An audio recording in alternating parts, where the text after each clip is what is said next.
সরকারি নির্দেশিকাকে বুড়ে আঙুল দেখিয়ে তীব্র দাবদাহের মধ্যেও রাজধানীর বাধারঘাট স্থিত little millennium the biggest step school খোলা রাখলেন কর্তৃপক্ষরা। এ নিয়ে অসন্তুষ্ট অভিভাবক মহলে। প্রসঙ্গত, তীব্র দাবদাহ থেকে ছাত্রছাত্রীদের রক্ষা করতে 4 দিনের জন্য বিদ্যালয়ে বন্ধ রাখার সিদ্ধান্ত নিয়েছে রাজ্য সরকার। পাশাপাশি আবহাওয়ার দপ্তর থেকে আগামী 4 দিনের জন্য সতর্কতাও জারি করা হয়েছে। এই সময় রাজ্যবাসীকে নিজেদের শরীরের প্রতি যত্নবান হতে আহ্বানও জানানো হয়েছে। কিন্তু সরকারি নির্দেশিকাকে বুড়ো আঙুল দেখিয়ে তীব্র দাবদাহের মধ্যেও রাজধানীর বাধারঘাট স্থিত little millennium the biggest step school খোলা রাখলেন কর্তৃপক্ষরা। অ্যাকচুয়ালি অমান্য করিনি। বাচ্চাদের স্কুল আর আমাদের স্কুলের স্টুডেন্টও তেমন নেই।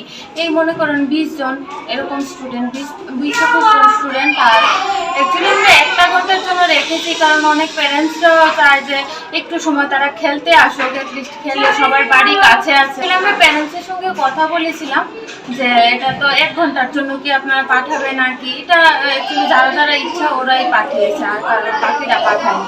আমাদের স্কুলের স্টুডেন্টই আছে 20-25 জন, আর অনেক বড় জায়গা, কোনোখানে মানে প্রবলেম নাই, শুধু একটু সময় বসে টসে আবার খেলে চলে যাবে, তার জন্য আর আমরা কিছু বলি। কালকে থেকে স্কুলটা বন্ধ, যেহেতু নোটিশটা আমরা দেখতে হয়েছে, আর সকালবেলা যখন SMS করেছে তখন আর সরাসরি বন্ধ করতে পারিনি।